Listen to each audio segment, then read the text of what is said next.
The Trump administration has said it will apply economic and diplomatic pressure on North Korea to dismantle its nuclear weapons program. As an extraordinary White House briefing served to tamp down talk of military action against an unpredictable and increasingly dangerous US adversary. President Donald Trump welcomed Republican and Democratic senators before his Secretary of State, Defense Secretary, Top General and National Intelligence Director conducted a classified briefing.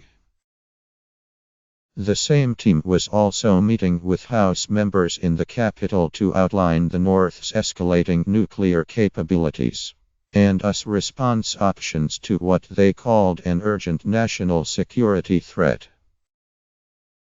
After weeks of unusually blunt military threats, the joint statement by the agency chiefs said Mr. Trump's approach aims to pressure North Korea into dismantling its nuclear, ballistic missile, and proliferation programs by tightening economic sanctions and pursuing diplomatic measures with our allies and regional partners. It made no specific mention of military options, though it said the US would defend itself and friends.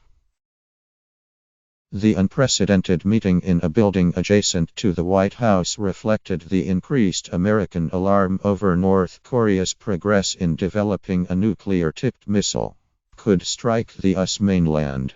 A flurry of military activity by North Korea and the US and its partners on and around the divided Korean peninsula has added to the world's sense of alert.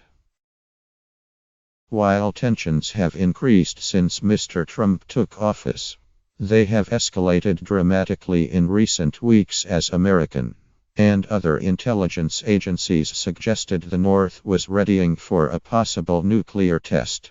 Although such an explosion has not yet occurred, Mr. Trump has sent high-powered US military vessels and an aircraft carrier to the region in a show of force, while the North conducted large-scale, live-fire artillery drills, witnessed by national leader Kim Jong-un earlier this week.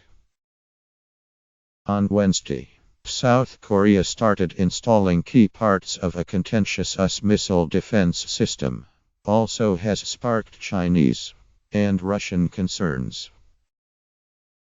America's Pacific Forces Commander, Admiral Harry Harris Jr. told Congress on Wednesday the system would be operational within days.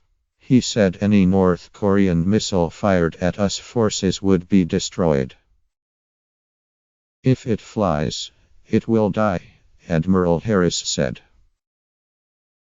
The Trump administration has said all options, including a military strike, are on the table. But the administration's statement after briefing senators, all 100 members were invited, outlined a similar approach to the Obama administration's focus on pressuring Pyongyang to return to long-stalled denuclearization talks.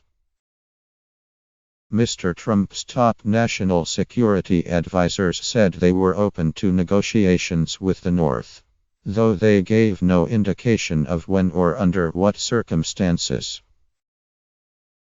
The strategy hinges greatly on the cooperation of China, North Korea's main trading partner. China is the key to this, said Senator John McCain, who got a preview of Mr. Trump's message at a dinner with the president this week.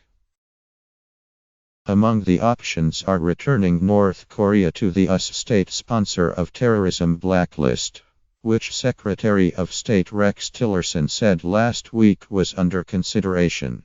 His spokesman, Mark Toner, said on Wednesday, another tactic is getting nations around the world to close down North Korean embassies and consulates, or suspending them from international organizations. But sanctions will be the greatest tool at the Trump administration's disposal. Mr. Tillerson is chairing a Security Council meeting on Friday designed to get nations to enforce existing penalties on North Korea and weigh new ones. Testifying before the House Armed Services Committee, Admiral Harris said he expects North Korea to soon be able to develop a long-range missile capable of striking the United States. As Mr. Kim has promised, one of these days soon, he will succeed, Harris said. North Korea's UN mission said on Wednesday the nation would react to a total war with Washington by using nuclear weapons. It vowed victory in a death-defying struggle against the US imperialists. Tap.